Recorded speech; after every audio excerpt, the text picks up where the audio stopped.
मंगलवार को अगर शिव जी के मंदिर में, शंकर के मंदिर में जाकर 1 लोटा पानी चढ़ाया जाता है तो हमारे कार्य में उन्नति होती है। ये 2 जो पत्तियां हैं, इन पत्तियों के ऊपर एक एक शमी पत्र और लाल चंदन ये रखकर कितना भी रोगीला व्यक्ति हो, रोग से ग्रसित व्यक्ति हो, जिंदगी में कितना ही दुख पड़ रहा हो, बेलपत्र की ये दोनों पत्ती जिसके ऊपर शमी पत्र रखकर, लाल चंदन रखकर श्री हनुमान जी महाराज और हनुमान जी महाराज के तीसरे नंबर के भाई श्री गतिमान जी, नीचे के क्रम में आते हैं श्री गतिमान जी। उन गतिमान जी और हनुमान जी का नाम लेकर जो शिवलिंग के ऊपर समर्पित कर देता है, रोग का निवारण होता ही। जिसकी फैक्ट्री ना चलती हो, बहुत दुकान ना चलती हो, तो हनुमान जी के पांव का थोड़ा सा सिंदूर लेकर यदि उस सिंदूर को किसी भी फैक्ट्री या दुकान में हनुमान जी के छोटे भाई गतिमान के नाम से अगर एक बिंदी भी सिंदूर की रख दी जाती है तो वो दुकान और फैक्ट्री भी झड़के से चलना प्रारंभ हो जाती है। गतिमान हनुमान जी के छोटे भाई, और एक नाम आता है व्रतिमान। आपके शरीर का कोई अंग जब दुख रहा है तो श्री शिवाय नमस्तुभ्यम कहकर श्री व्रतिमान हनुमान का स्मरण कर। किसका स्मरण करना है? जम के बोलो, व्रतिमान हनुमान। व्रतिमान हनुमान का स्मरण करके कहीं पर भी बैठकर अपने पांव की छोटी वाली जो उंगली है उसको जम के दबाना, और दबाने के बाद चल देना। जिस जगह पर भी दर्द हो रहा होगा, मेरा बाबा आपको मंजिल तक पहुंचाएगा, दर्द होने नहीं देगा। कल नहीं करना, प्रैक्टिकल आज ही करना। एक हनुमान जी के छोटे भाई हैं मतिमान। जब व्यक्ति डिप्रेशन में जाता है, एकाग्र चित्त नहीं रह पाता है, पढ़ने बैठता है पर एकदम मन नहीं लग पाता है, तो मतिमान का स्मरण किया जाता है, हनुमान जी के तीसरे नंबर के भाई का मतिमान। और कहते हैं एक दुर्वा यदि मतिमान के नाम से शंकर भगवान की शिवलिंग पर चढ़ा दी जाए और उसी दुर्वा को वापिस लेकर आया जाए, अंधेरा होने से पहले, सूर्य अस्त होने के पहले, शाम के प्रदोष के पहले यदि उस दुर्वा को उस व्यक्ति को चबा चबा कर खिला दो तो डिप्रेस हो रहा है, डिप्रेशन में है, चिंता में है, टेंशन में है और उसका विवेक काम नहीं कर रहा, बुद्धि स्थिर नहीं हो पा रही है या पढ़ने में मन नहीं लग पा रहा है, तो उसको आप एक दुर्वा मतिमान हनुमान जी के तीसरे नंबर के भाई मतिमान के नाम से अगर खिला देते हैं तो उसकी बुद्धि केंद्रित होना प्रारंभ हो जाती है और वो डिप्रेस से हटना प्रारंभ हो जाता है, मन स्थिर होने लगता है। मतिमान जिसकी फैक्ट्री ना चलती हो, बहुत दुकान ना चलती हो, तो हनुमान जी के पांव का थोड़ा सा सिंदूर लेकर यदि उस सिंदूर को किसी भी फैक्ट्री या दुकान में हनुमान जी के छोटे भाई गतिमान के नाम से अगर एक बिंदी भी सिंदूर की रख दी जाती है तो वो दुकान और फैक्ट्री भी झड़के से चलना प्रारंभ हो जाती है। गतिमान हनुमान जी के छोटे भाई। जिस दिन दिल से हारो ना, थोड़ी तकलीफों में अगर घिर जाओ, तकलीफें आ जाएं, कष्ट आ जाए, तकलीफें जिस दिन तुम्हारे भीतर बहुत ज़्यादा मात्रा में आ जाए, उस दिन 3 बेलपत्र, एक बेलपत्र में पीला चंदन, बीच वाली पत्ती। जिस दिन तुम्हें लगे कि मैं बहुत दुखी चल रही हूँ और मेरा काम हो ही नहीं रहा, बहुत तकलीफ की जिंदगी चल रही है, कोई हाथ पकड़ने वाला नहीं है, कोई संभालने वाला नहीं है और बहुत तकलीफ हो रही है, बहुत तकलीफ। उस समय पर एक बेलपत्री के बीच वाली पत्ती पर पीला चंदन, दूसरी पत्ती पर लाल चंदन और तीसरी पत्ती पर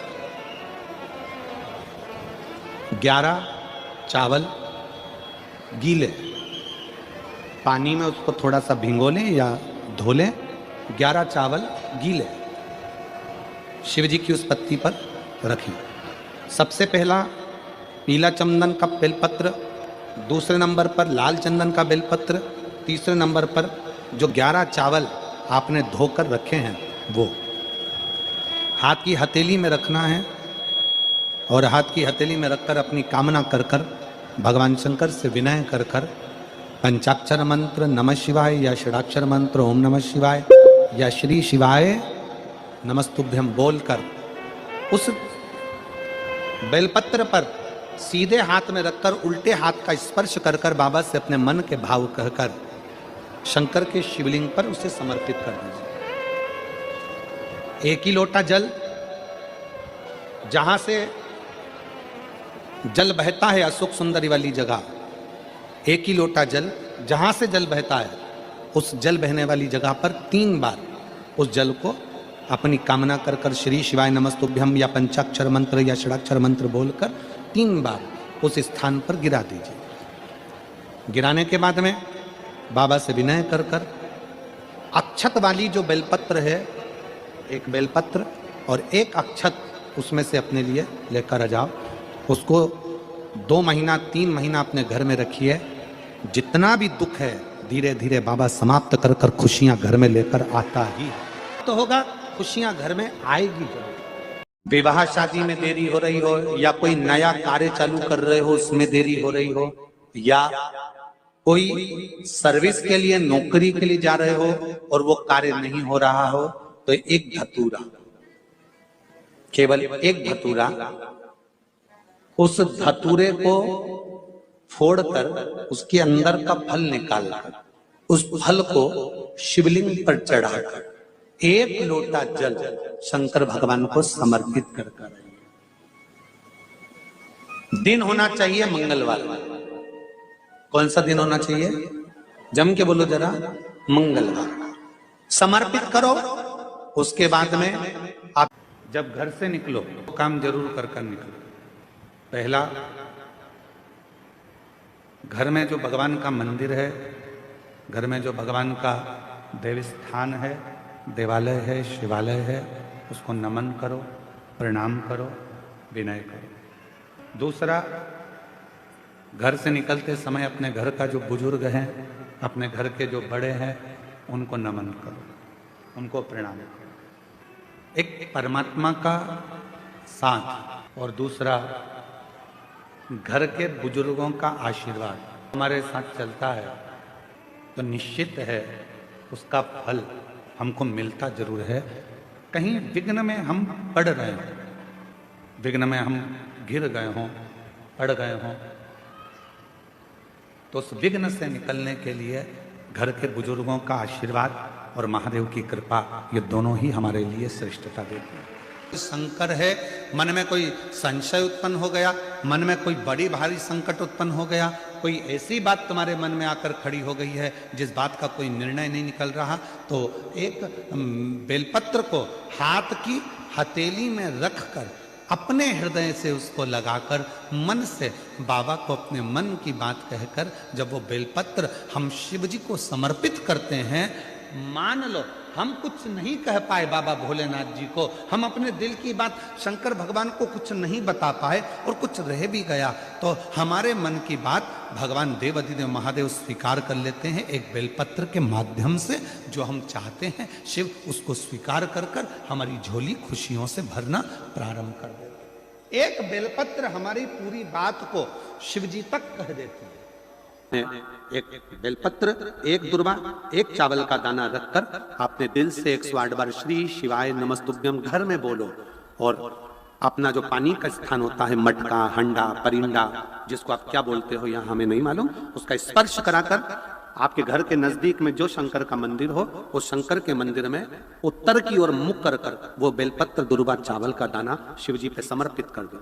अगर लगातार 20 दिन भी आपने रोज प्रतिदिन अगर समर्पित करा है तो 21वां दिन आपका जो भी दुख है वो धीरे धीरे कटना प्रारंभ हो ही जाए। देसी गाय का घृत थोड़ा सा हाथ में लगाकर, भले 1 चम्मच ना हो, 1 कटोरी ना हो, आधी चम्मच भी ना हो तो 2, आधी चम्मच ना हो तो 2 बूंद ना हो तो 1 बेलपत्र में इतना बल होता है कि 64 योगिनियां, 33 कोटि देवताओं की धर्म पत्नियां, देवियां, 64 योगिनियां, देवियां, सारी सिद्धियां, निधियां, सब बेलपत्र के इस पत्ते के दोनों पत्ते और पत्ते के बीच में जो डंडी होती है, जो बची हुई जगह होती है, सारी निधि, सारी सिद्धि और सारी देवियों का स्थान होता है।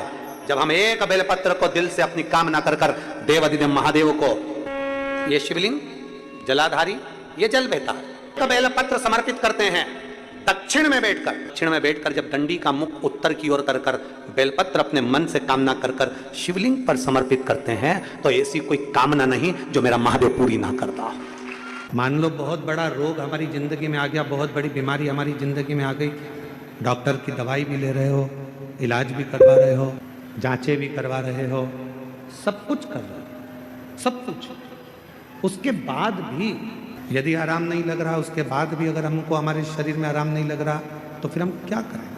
तब 2 लोटा जल लीजिए, 5 बेलपत्री शिव जी पर चढ़ा दीजिए और जल की धार दोनों हाथों से धीरे धीरे कुंदकेश्वर महादेव का नाम लेकर जल की धार चढ़ाना प्रारंभ करें। 1 बेलपत्र और शिव जी पे चढ़ा हुआ जल लेकर आ जाइए। जल को सुबह पी लीजिए, बेलपत्र को प्रदोष काल के समय पर चबा चबा कर खाना प्रारंभ कर लीजिए। दवाई लगना चालू हो जाएगी, शरीर को आराम लगना प्रारंभ। द्वितीया कौन सी तिथि? अरे बोलो जम के, शुक्ल पक्ष की द्वितीया के द्वितीया चंद्रमा का दर्शन करना चाहिए। और शुक्ल पक्ष के द्वितीया चंद्रमा का दर्शन कर प्रदोष काल के समय पर, कौन सा काल? शाम के समय। प्रदोष काल मालूम है सबको?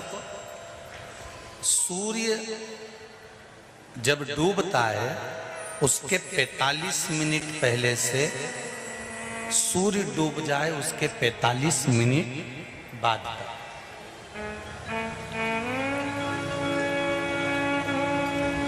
कितने मिनट पहले? जम के बोलो जरा। 45 मिनट पहले से 45 मिनट बाद प्रदोष काल का क्रम है। चंद्रदेव का दर्शन कर कच्चे दूध का छींटा, सफेद पुष्प चंद्र को समर्पित करो। सफेद चंदन का छींटा चंद्रदेव को दीजिए।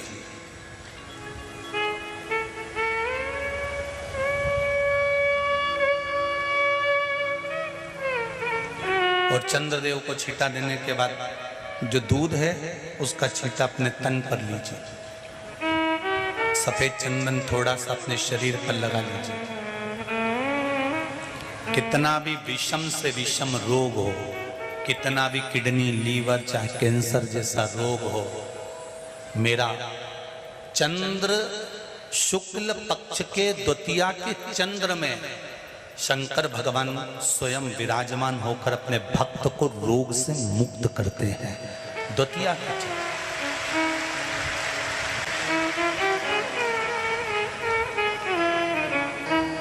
जम के बोलो कौन सी तिथि है? शुक्ल पक्ष के द्वितीया तिथि का चंद्र का दर्शन व्यक्ति को जीवन का सुख देता है। जिसके आंखों में तकलीफ हो, श्रवण शक्ति में तकलीफ हो, बोलने में, मुख में तकलीफ उत्पन्न होती हो, भारी से भारी रोग, हम पहले भी कथा में कहे, आज फिर कहते हैं, जिसकी लीवर, किडनी, जिसकी काया बेकार हो रही हो, चमड़ी सफेद पड़ रही हो, काले काले छट्टे पड़ रहे हो, सोराइसिस जैसी बीमारी हो गई हो, कैंसर जैसा रोग हो गया हो, बड़े से बड़ा रोग, अगर किडनी, लीवर कितना भी बेकार से बेकार हो गया, डैमेज से डैमेज हो गया, उसको शुक्ल पक्ष के द्वितीया चंद्रमा का दर्शन करना चाहिए। दूज, जो शुक्ल पक्ष की दूज आती है ना, द्वितीया, शंकर भगवान के फोटो का दर्शन करा है आप लोगों ने? बोलो तो जम के करा है ना सबने? शंकर भगवान के चित्र का दर्शन करिए, शंकर भगवान के फोटो का दर्शन करिए, शंकर भगवान की मूर्ति का दर्शन करिए। शंकर भगवान के मस्तक पर जो चंद्रमा रखा हुआ देखते हैं आप लोग, शिव जी के मस्तक पर जो चंद्र देखते हैं, वो चंद्र कौन सी तिथि का रखा था शंकर भगवान? कभी कभी अगर आपकी समाज में प्रश्न मंच होता है ना, तो उसमें प्रश्न पूछना चाहिए कि शंकर भगवान के मस्तक पर जो चंद्रमा रखा है वो कौन सी तिथि का रखा है। एकम दूसरी चतुर्थी पंचमी छठ सप्तमी अष्टमी नवमी दसवीं 11 12 पूछ लेना चाहिए कि कौन सी तिथि का चंद्रमा भगवान शंकर के मस्तक पर रखा है। तो हमारा शास्त्र कहता है, स्कंद पुराण कहती है, पद्म पुराण कहती है, अग्नि पुराण कहती है, लिंग पुराण कहती है, नर्मदा पुराण कहती है, नारद पुराण कहती है और कूर्म पुराण और विष्णु पुराण वर्णन करती है कि शिव जी के मस्तक पर जो चंद्र रखा है वो शुक्ल पक्ष की द्वितीया का रखा है।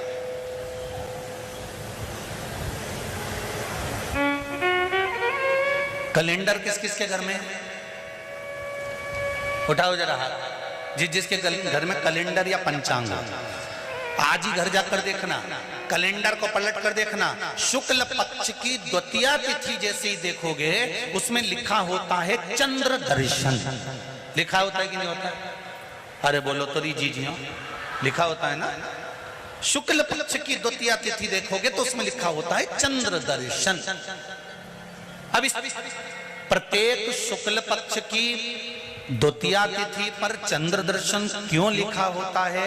क्योंकि शिव महापुराण की कथा में उमा खंड में वर्णन किया गया है कि जब चंद्रदेव को दक्ष प्रजापति का श्राप लग गया, चंद्र तुम मेरी एक पुत्री के प्रति स्नेह रखते हो और बाकी की पुत्रियों की ओर तुम देखते तक नहीं। बाकी की पुत्रियों की ओर तुम देखते तक नहीं हो। चंद्र, हे चंद्र,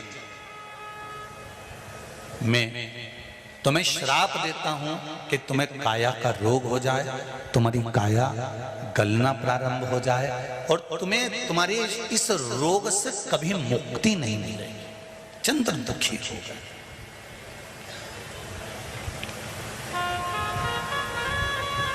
ऐसा नहीं है कि चंद्रदेव कहीं गए नहीं, चंद्रदेव सब जगह गए। भगवान विष्णु के पास भी गए, भगवान ब्रह्मा जी के पास भी गए, इंद्रदेव के पास भी गए। सब जगह घूमने के बाद भी चंद्रदेव को जब सुख का भान नहीं हुआ तब देवऋषि नारद के पास पहुंचे। जब जीवन में बहुत दुख आकर खड़ा हो जाए और उस दुख का कहीं निवारण न मिले तो कोई सतगुरु की शरण चले जाओ।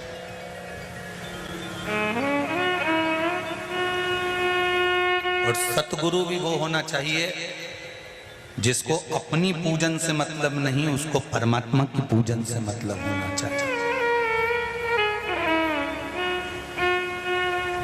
सत्य मार्ग की ओर प्रशस्त कर।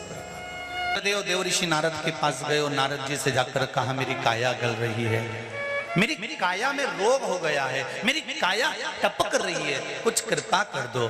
देवऋषि नारद ने कहा पार्थिव शिवलिंग का निर्माण करो और उस शिवलिंग का पूजन करो।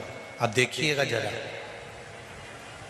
33 कोटि देवी देवता में कोई ऐसा देवता नहीं रहता जो शंकर भगवान के शिवलिंग का पूजन नहीं करता हो या निर्माण नहीं करता। चंद्रदेव देवऋषि नारद के कहने पर शिवलिंग का निर्माण करते हैं, पूजन करते हैं, आराधना करते हैं, अर्चना करते हैं। चंद्रदेव भगवान शंकर की आराधना में डूब जाते हैं और आराधना करते करते करते करते करते भगवान शंकर प्रकट नहीं हुए तब चंद्र और दुबले होते चले गए और दुर्बल होते चले गए।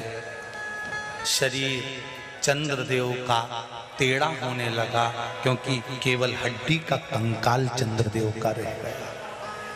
मांस काया टपक टपक कर गिरती रही और चंद्रदेव की काया जब और शिथिल होती गई एकदम दुर्बल होते चले गए। सारे पूरे महीने में चंद्र की स्थिति देखना और शुक्ल पक्ष के द्वितीया तिथि के चंद्र की स्थिति देखना, शुक्ल पक्ष का द्वितीया का जो चंद्रमा होता है वो एकदम पतला, कमजोर और वक्रीय सा होता है। किस किस ने करें दर्शन? करें आप लोगों ने दूज के चंद्रमा के? एकदम पतला, कमजोर, दुर्बल, वक्रीय सा नजर आता है। तब चंद्रदेव को देखा भगवान शंकर ने और लगा कि अब इसके प्राण रहने वाले नहीं। तब भगवान शंकर दौड़कर उस शिवलिंग में से प्रकट हो जाते हैं, चंद्र की काया ठीक कर देते हैं। तो चंद्र कहता है आप कृपा करो।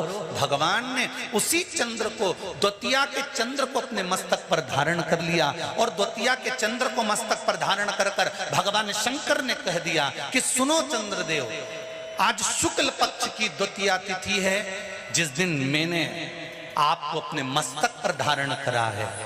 जो भी शुक्ल पक्ष की द्वितीया तिथि को चंद्र का दर्शन करेगा उसकी जिंदगी में कभी रोग से वो ग्रसित नहीं होगा। शुक्ल पक्ष की द्वितीया तिथि को भगवान शंकर ने चंद्रदेव को अपने मस्तक पर धारण करा। तो शंकर भगवान ने कह दिया सुनो चंद्रदेव, आज शुक्ल पक्ष की द्वितीया तिथि को मैंने आपको अपने मस्तक पर धारण करा है। संसार में रहने वाला, मृत्यु लोक में रहने वाला, चाहे देवलोक में रहने वाला, चाहे जिस लोक में वो निवास कर रहा है, अगर शुक्ल पक्ष के द्वितीया तिथि के चंद्रमा का दर्शन करेगा तो वो रोग से मुक्त रहेगा। अब हमारे यहाँ इतनी अच्छी अच्छी तिथियां दी हैं, कैलेंडर तक में लिखा हुआ है कि चंद्र दर्शन। अब उसके बाद भी लोग चंद्र दर्शन नहीं करें तो फिर उनका भाग्य बेकार।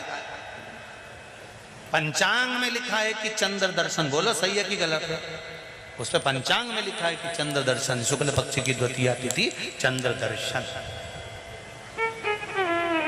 मान लो कोई व्यापार, कोई दुकान, कोई फैक्ट्री आपकी ठीक नहीं चल रही है, आप ठेला लगा रहे हो, सब्जी की दुकान लगा रहे हो, कोई दुकान खोल कर बैठे हो, कोई फैक्ट्री लगा कर बैठे हो, कोई व्यापार कर रहे हो और उस व्यापार में तुम्हें आनंद नहीं आ रहा, बहुत तकलीफ चल रही है, बहुत तकलीफ, सब कुछ करके देख लिया पर वो तकलीफ मिटी नहीं रही। तो थोड़े दिन, थोड़े समय किसी भी शंकर के मंदिर में बटकेश्वर महादेव के नाम से एक बेलपत्र चढ़ाने का तरीका जरा समझ लेंगे। आप अगर जिस दिशा में खड़े हो, अगर आप शंकर के शिवलिंग के इधर हो तो बेलपत्री का डंडी का मुख आपकी ओर होना चाहिए। आप इधर हो तो डंडी का मुख उधर हो, आप उधर हो तो डंडी का मुख उधर हो, आप इधर हैं तो डंडी का मुख इधर हो। बटकेश्वर महादेव के नाम से शंकर जी के मंदिर में एक बेलपत्री पर डंडी का मुख अपनी ओर होना चाहिए। जो डंडी है इसका मुख अपनी ओर।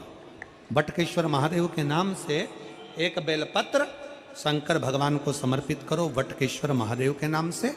और बेलपत्र चढ़ाने के बाद में जो तुम्हारे कलश में जो जल है, लोटे में जो जल है, वो 7 बार, लोटे का जल 7 बार, 7 बार से मतलब है अलग से लोटा भरना नहीं है, 7 बार उसी लोटे का जल जब बेलपत्र डंडी समेत समर्पित कर दें, 7 बार उस लोटे के जल को 7 बार बटकेश्वर महादेव का नाम लेकर अपनी मन की कामना कर कर बाबा से विनती करते हुए कि बाबा मेरी ये छोटी सी अर्ज स्वीकार करते, 7 बार उस जल को चढ़ाओ। लगातार कम से कम आप 15 से 20 दिन तक लगातार बटकेश्वर महादेव के नाम से चढ़ाओगे। ऐसी कोई दुकान और फैक्ट्री नहीं तो चले नहीं और आगे बढ़े नहीं और काम सुलझे। बटकेश्वर महादेव, भगवान शंकर का ये नाम, भगवान शिव का ये स्तुति, भगवान शंकर का ये नाम बटकेश्वर महादेव। स्वयं भगवान शंकर ब्रह्मा जी का जब सिर कटकर बड़का पेड़ बन जाता है और उस पेड़ के नीचे, वृक्ष के नीचे शंकर भगवान विराजमान हो जाते हैं, शिव जी उसके नीचे विराजमान हो जाते हैं, उसी का नाम बटकेश्वर महादेव पड़ा। बटकेश्वर, बोल बटकेश्वर महादेव की। शिव जी के मंदिर में उतनी देर रहो जितनी देर तुम्हारा चित्त लगे। शिव जी के मंदिर में व्यर्थ बैठकर ज्यादा बातें नहीं करना, किसी की निंदा नहीं करना, किसी की बुराई नहीं करना, चुगली नहीं करना, किसी को अपशब्द नहीं कहना, किसी को ताना नहीं देना है, किसी को आड़ा टेढ़ा नहीं बोलना। अरे शंकर की स्तुति करने गए हो, शिव भक्त का सबसे पहला काम है मंदिर में अगर गंदगी हो रही है तो उसको साफ करो, जाले लग रहे हैं उसको निकाल दो, तो तुम्हारी जिंदगी के भी जाले समाप्त हो जाएंगे। शिव मंदिर में गए हो, थोड़ी सेवा करो, चाकरी करो, आराधना करो। धर्म पत्नी से संतान नहीं, औलाद नहीं, बड़े दुखी है, बड़े दुखी। अच्छा, संतान नहीं हो, किसी नारी की गोद अगर, स्त्री की गोद अगर खाली रह जाए तो भी दुख होता है उसको कि मेरे घर में औलाद नहीं, संतान नहीं। हम कई बार कहे, आज फिर कहते हैं, ये टेस्ट भी बाद में कराना, सारी जांचें बाद में कराना। एक बार शंकर का भजन कर कर देख लो। सब जगह से अगर हार जाओ और सारे रिपोर्ट आपकी आपने सब दूर दिखा ली, तो एक बार शंकर पर भरोसा कर कर तुमरुका जी का नाम लेकर सफेद आंकड़े की जड़ को शिव जी पे से रजस्वला धर्म के 7वें दिन 21 बार घुमा लो। नाम गोत्र बोलकर कमर में लाल धागे में बांध लो। पीपल के पत्ते शिव जी को चढ़ाओ, उठाकर लाओ। उस एक पत्ते को रात्रि को गाय के दूध में उकालो और उस दूध को दोनों पति पत्नी पियो। साथ रहिए, समय आएगा, बाबा चाहेगा तो 3 या 4 महीने में गर्भ ठहर ही जाएगा। सारे डॉक्टर को दिखा लिया अपनी जगह, टेस्ट भी करवा लिया अपनी जगह, पर एक बार प्रयोग, और वो विश्वास रखकर करना पड़ेगा। शंकर पर जो भी कार्य कर रहे हो आप, जो उपाय कर रहे हो आप, शिव का स्मरण कर, भगवान पर अगर विश्वास रखोगे, भरोसो दृढ़ इन चरणन कहो, श्री वल्लभ नखचंद्र छटा बिन सब जगमा ही अंधेरो। अगर भरोसा है तो शंकर है, और भरोसा नहीं तो शिव कहां से। विश्वास लेकर अगर आए हो तो काम तो होगा। ये लोग काशी से आए हुए हैं, विश्वास लेकर ही तो आए होंगे कि हम जाएंगे शंकर की कथा में तो बाबा कृपा जरूर करेगा। कई लोग यहाँ पर बैठे हुए हैं जो विश्वास लेकर आए हुए हैं, दूर दूर से आए हुए हैं, केवल विश्वास लेकर कि भगवान कृपा करेगा किसी ना किसी रूप में, मुझे विश्वास है कि बाबा मेरी सुनेगा। और फिर कहता हूं, कथा में अगर आपने मन लगा लिया, भले टीवी चैनल के माध्यम से श्रवण कर रहे हो, भले मोबाइल के माध्यम से श्रवण कर रहे हो, भले पंडाल में सुन रहे हो, बाबा से अगर दिल से आपने अगर कह दिया तो 3 महीना बहुत होता है सब कामना पूरी होने के लिए। मेरा बाबा आपको कुछ ना कुछ दे ही देता है, बस आपकी रुचि के अनुसार सुख प्रदान कर ही देता है। आप उस पर विश्वास, भरोसा,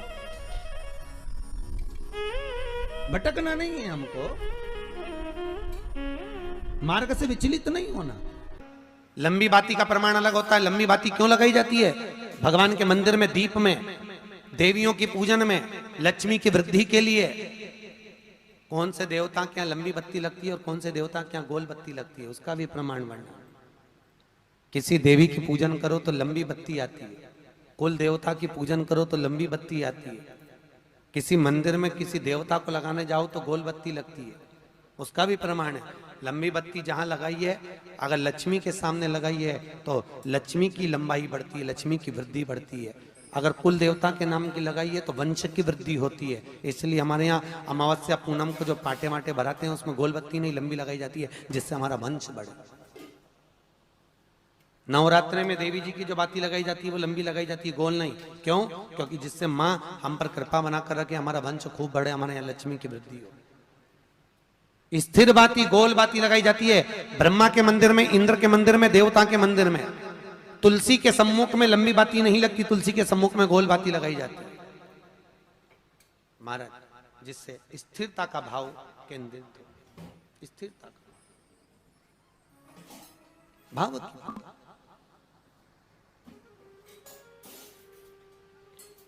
पीपल के वृक्ष के नीचे कभी लंबी बाती नहीं लगती, बड़ के पेड़ के नीचे कभी लंबी बाती नहीं लगती, आंवले के पेड़ के नीचे कभी गोल बाती नहीं लगती। आंवले के वृक्ष के नीचे लंबी बाती लगना चाहिए। धन की वृद्धि, सुख समृद्धि। तुलसी के पौधे के नीचे लंबी नहीं लगती, गोल बाती लगती। बातियों का भी प्रमाण। पक्ष की द्वितीया।